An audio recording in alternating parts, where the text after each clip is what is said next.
ଚନ୍ଦ୍ରଭାଗାରେ ଆନ୍ତର୍ଜାତିକ ବାଲୁକା କଳା ପ୍ରଦର୍ଶନ କରି ଢେଙ୍କାନାଳ ପାଇଁ ଗର୍ବ ଆଣିଲେ ସରୋଜ। ଆନ୍ତର୍ଜାତିକ ବାଲୁକା କଳା ପ୍ରଦର୍ଶନୀରେ ଢେଙ୍କାନାଳ ଜିଲ୍ଲା ପାଇଁ ଗୌରବ ଆଣିଛନ୍ତି କାମାକ୍ଷାନଗର ଉପଖଣ୍ଡ ଜିରାଳମାଟିର ପୁଅ ସରୋଜ କୁମାର ପ୍ରଧାନ। ଗତ ଡିସେମ୍ବର 1ରୁ 5 ତାରିଖ ପର୍ଯ୍ୟନ୍ତ ଚନ୍ଦ୍ରଭାଗାଠାରେ ଆୟୋଜିତ ବାଲୁକା କଳା ପ୍ରଦର୍ଶନୀରେ ଉତ୍କୃଷ୍ଟ ବାଲୁକା କଳା କରି ବେଶ୍ ପ୍ରଶଂସନୀୟ ହେବା ସହ ପୁରସ୍କୃତ ହୋଇଛନ୍ତି ସରୋଜ। अंतर्जातीय बालुका शिल्पी पद्मश्री सुदर्शन पट्टनायक सरोज को बालुका कलाकृति देखि आनंदित होइथिबा बेले सरोज को शुभेच्छा जणाइथिले।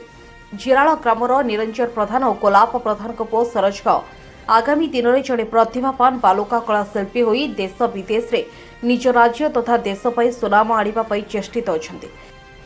से चंद्रभागरे आयोजित अंतर्जातीय बालुका कला प्रदर्शन करी मानपत्र ट्रॉफी हासिल करिसेंती। जिला प्रशासन एथिप्रति दृष्टि देवा पई ग्रामवासी अनुरोध करिसेंती।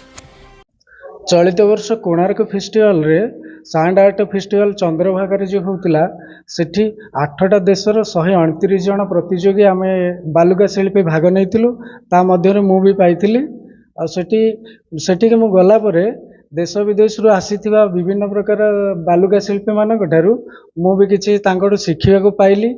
जहाँ मु पूर्वरु करूथिली ताहा ठारू यथेष्ट गुण रे मु सेठू शिखिबा को पाइछि। लक्ष्य अच्छी मो गाँव ना को आउ देशर ना को मु बाहर विदेश रे जाइकी प्रचार प्रसार करी कला माध्यम रे अनुरोध करी कि जे मते टिके प्रोत्साहन देले ब्लॉक स्तरीय जिला स्तरीय राज्य स्तरीय प्रोत्साहन देले आम कला को लेकिन देश विदेश रे सारा पृथ्वी रे विकसित करेबा। मु यूट्यूब रे फास्ट देखिली तापर आग्रह कली जे मु भी एमती दिने बालुका शिल्पी कार्य करी आउ देश विदेश रे ना करी जिले रे ना करी ता सहित मो घरे मु फास्ट बाली पकईकी आरंभ करी तापरे आम मंदिर रे करथिले। एई वर्ष कार्तिक महोत्सव रे मध्य करथिले।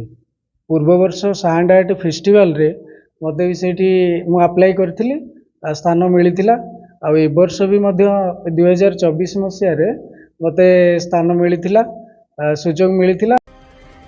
Kamakshanagar Soumyaranjan Naik report pro news प्रतिदिन ओडिशा।